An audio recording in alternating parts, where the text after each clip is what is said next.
irya nyifato jewe ndayigerageje kuyiha kahise kayo. Abami kera mw'isi ndetse barabashikanira. Hari indirimbo nyinshi zanditswe zivuga gushikanira umwami. Mu Burundi abarundi barashikanirwa, kandi uwashikana kenshi niwe yagabirwa. Kenshi kugira ngo bamenyekane bagabirwe barashikanira umwami.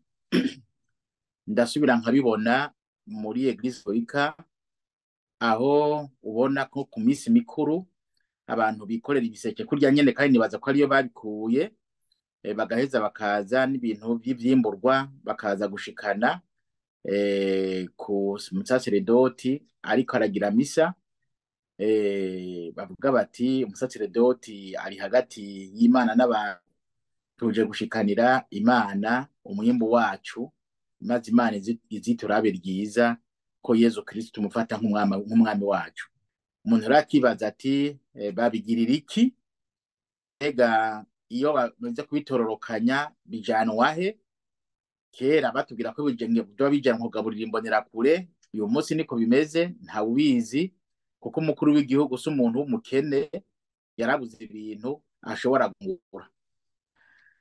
None uyu munsi ko abantu bakenye, tuzi neza ko uyu munsi abantu basigara bashobora gatatu ku munsi ari bake. Bijya bintu bivahe? Biva muri barya abantu nyene baba baratoneshejwe n'umugambwe, bafise amatongo y'abanyagihugu barima, hanyuma bagaheza bakagemurira umukuru w'igihugu kugira ngo abarabe ryiza, aze nkumbure abatararonka ya madekre, aze abaronse amadekre, abamaze kuyaronka nabo abongera yandi asumbirije. Jewe niyo nsiguro ndabiha, n'uburyo bwo kwitonesha kugira ngo umuryango w'umukuru w'igihugu abone abo bantu ntibaze bagira ibibazo muri kazoza. Ikindi kihari nico bita culte de la personnalité, nivyo bivuga mu rurimi rw'igifaransa, ni ukuvuga ko umuntu ateba akava mu bantu basanzwe akibagira akifata nk'ukumenga ni Imana nakamana, hanyuma agashikanirwa kunyene bashikanira Imana. Urumva ni kwiyita Imana kugira ngo bamubone nk'ikintu kidasanzwe, bazi baramushikanira, hanyuma ibyo bamushikaniye aheza abikoreshe uko avyumva.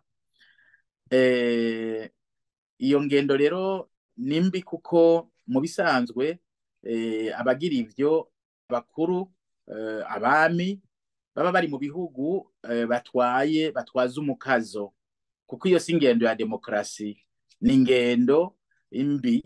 Kuko muri demokrasi umukuru w'igihugu ni uwa mbere mu Barundi, uwa mbere mu Barundi so bakabasumba Barundi. Ni namahirwe bamuhaye kugira ngo aje harya afasha Barundi.